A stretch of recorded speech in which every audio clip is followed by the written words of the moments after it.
sobra sa pagkain pero kulang sa sustansya. Posible ba yon? Posible bang magkaroon ng kakulangan sa sustansya ang isang taong maraming kinakain? So, yun yung pag-uusapan natin today. Bakit natin yan pag-uusapan?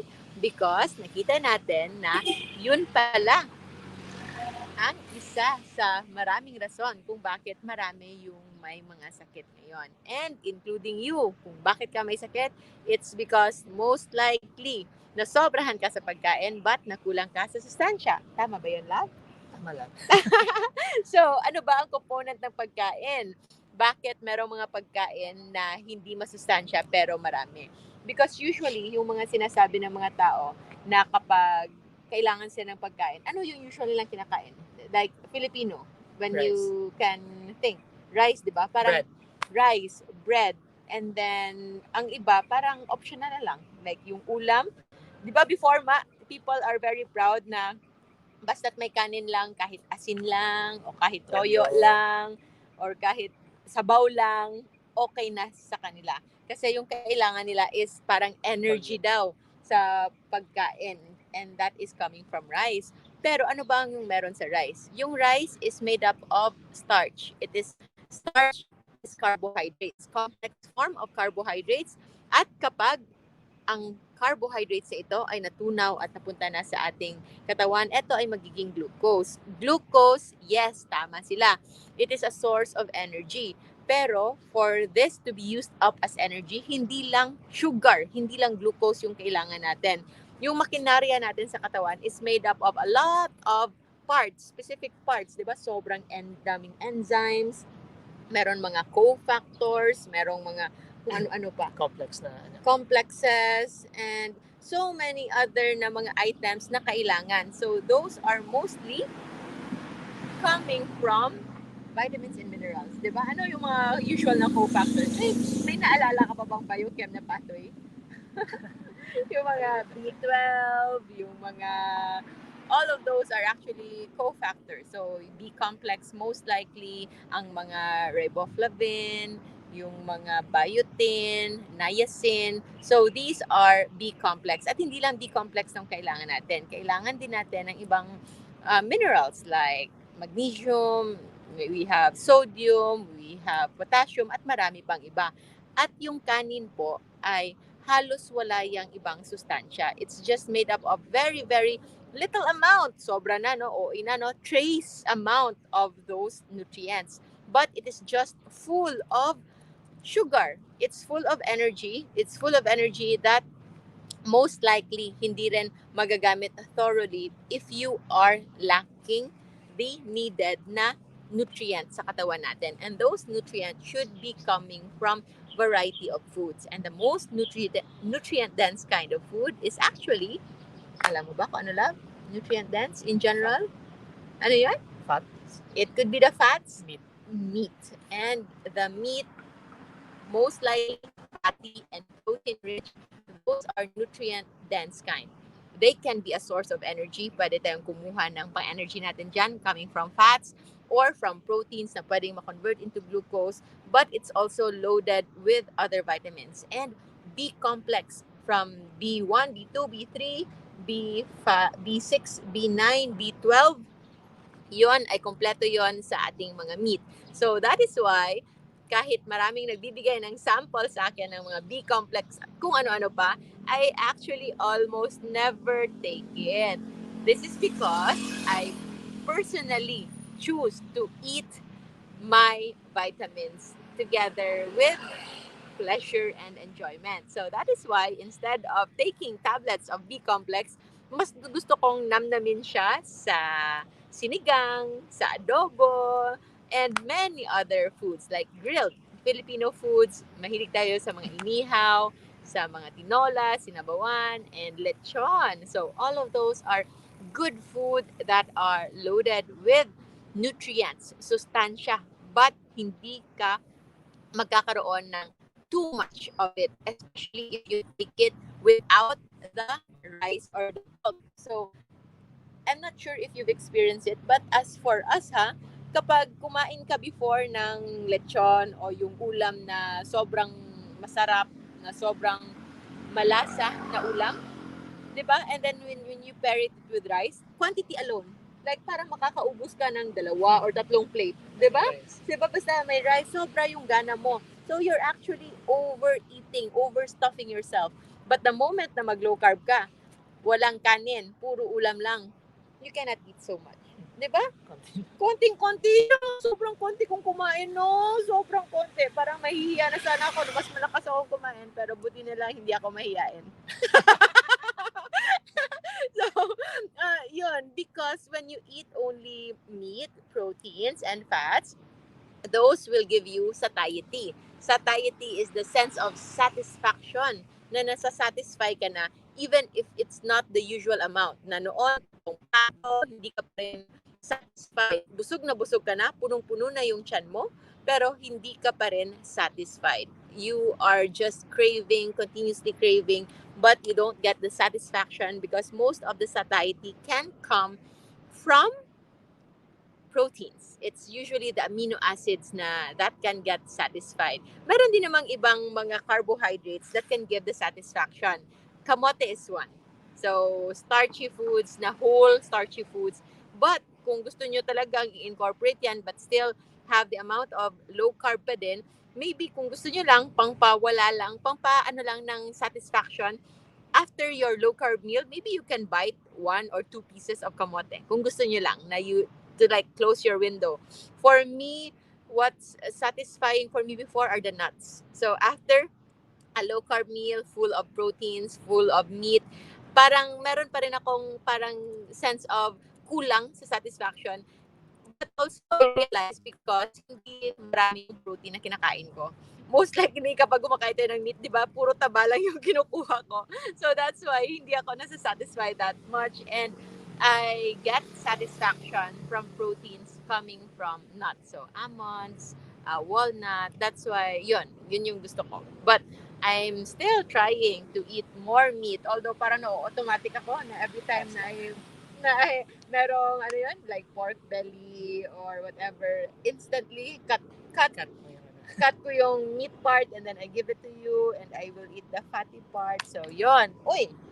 So, ang sobra sa pagkain but kulang sa sustansya are the foods that are usually loaded with just carbohydrates, empty calories yung tawag natin dyan. So, it's just full of calories but without the nutrients. Fast food can be one and it's a deadly combination of high fat and high carbohydrate. So, it's very, very high in calories coming from carbohydrates and from fats, especially the bad kind of fats, yung mga fats na nanggaling sa seed oil, canola oil, sunflower oil, rapeseed oil, at marami pang iba. So, pardon the interruption kasi nandito tayo outdoor in the food stand where we will hold our National Low Carb Day on October 2, 2022.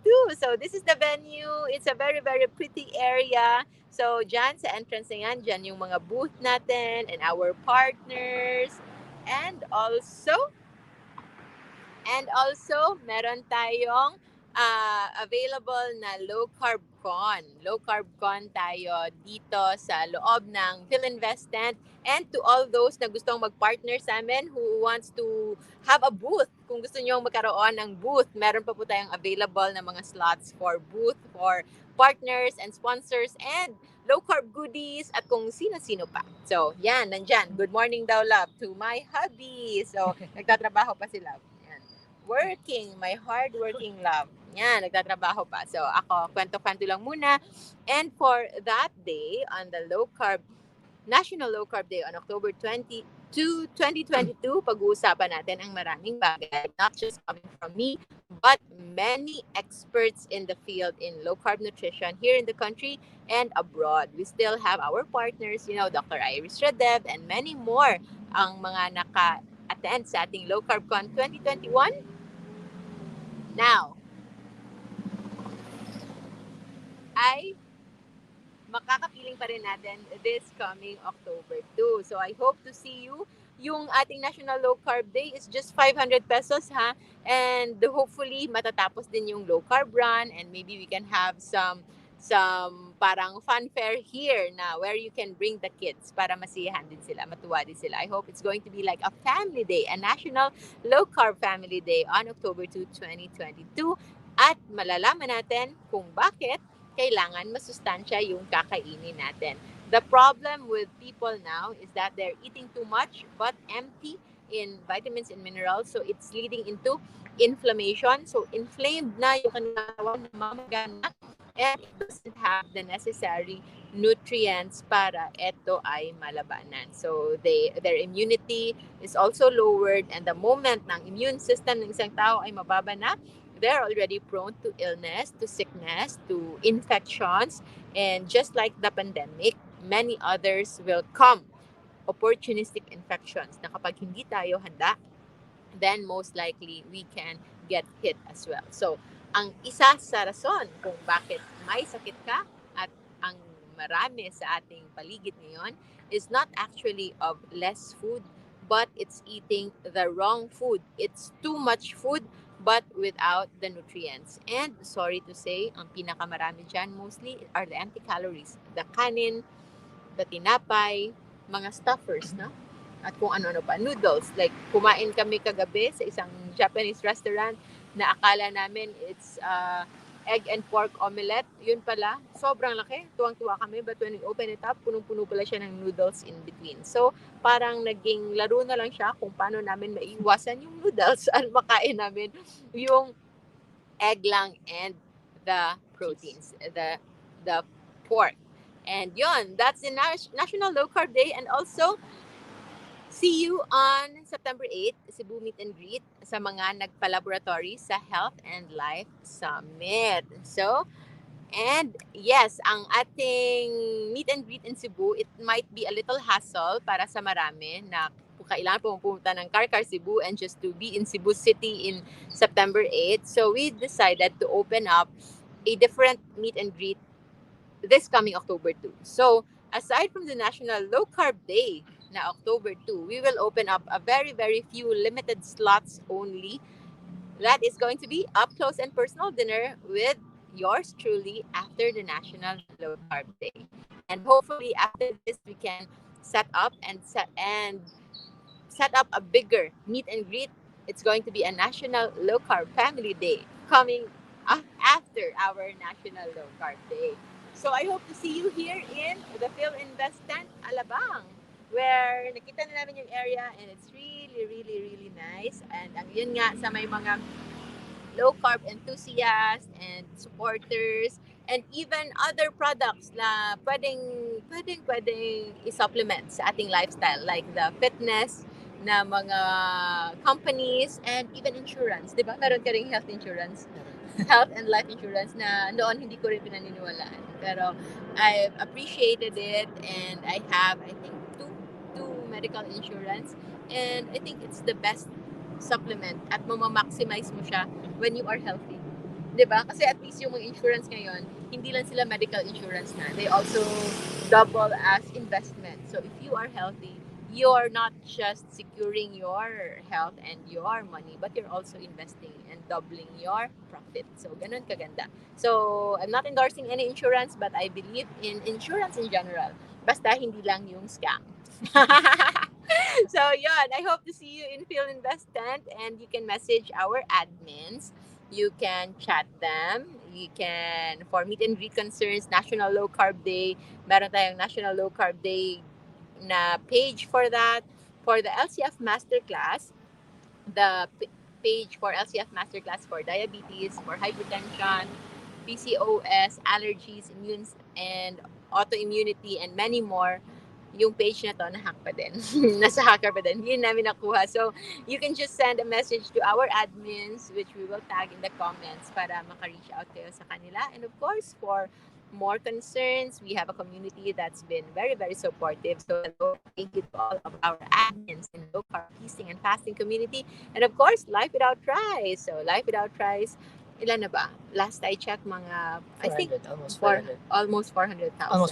Almost 500,000. So, thank you. So, I hope you can help share and spread yung ating advocacy in spreading the word that life without tries can indeed be healthier and sweeter without the sugar. So share the page to your family and friends. Share this live video to your messenger sa mga GCs ninyo because malay nyo, hindi nyo alam kung sino ang inyong matutulungan dahil hindi alam ng iba na sobrang sobra pala yung kanilang kinakain but kinukulang sila sa sustansya. Case in point, yung 35 peso meal na puro rice lamang, parang dalawa o tatlong rice, sabaw at isang itlog or isang maliit na na ulam, and that is not enough. Yun yung nakita ko sa isang minimalist group. I think I mentioned this one before na he really regret na sa sobrang pagkakuripot niya na isa sa mga bagay na naging kuripot siya is when it comes to food, eating the wrong food. And now he's only 35, I think. So hindi siya malayo sa edad natin. But he's really very weak, very sickly, at walang energy to do all the things that he need to do. Kahit pa successful siya sa kanyang career or whatnot. When your health is not in the good shape, so wala talaga. Wala talagang papupuntahan. So it's better to make sure that you are eating right. And what's good now is low carb is masustansya na, masarap pa. Di ba? Masarap? Ano yung pinakamasarap na meal na naisipan mong nakain mo ever? Anything pork. Anything pork. I agree. Ako din. Kahit yan, hindi ko rin masasagot. Kasi sobrang dami ng masasarap na nakain, no? So, I think kailangan tayong umalis para makakain na tayo. It's already almost lunchtime, 12 noon. And thank you so much for being with us. Yes? Be our first meal. Oh, yeah. It's going to be our first meal. Last night, konti lang yung dinner natin. Sobrang konti yan kasi na-scam tayo.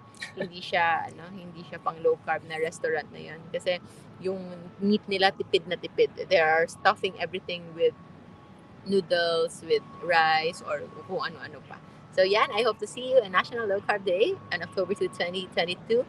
For those na nasa Cebu, convenient for you. See you on September 8. But if you want to be up close and personal, I'll see you also on the dinner of National Low Carb Day. So we will have an intimate dinner together with the team and the rest of the family. And you can just send a message to our admins para after the National Low Carb Day ay magkakaroon tayo ng more intimate moments to talk about anything under the moon dahil gabi na. So see you on October 2 here in Phil Invest Tent in Alabang. For guidance in your food, always check the JGC Rojo food list. Meron tayong printable food list sa website na yan. You can just check that out. And I think that's it for today. I'll see you next time. This episode is Sobra sa Pagkain, Kulang sa Sustansiya. At yan ang rason kung bakit may sakit ka. And I hope you will heal soon. And we can experience life even better and enjoy with the ones we love with one true love. Bye-bye, everyone. Thank you.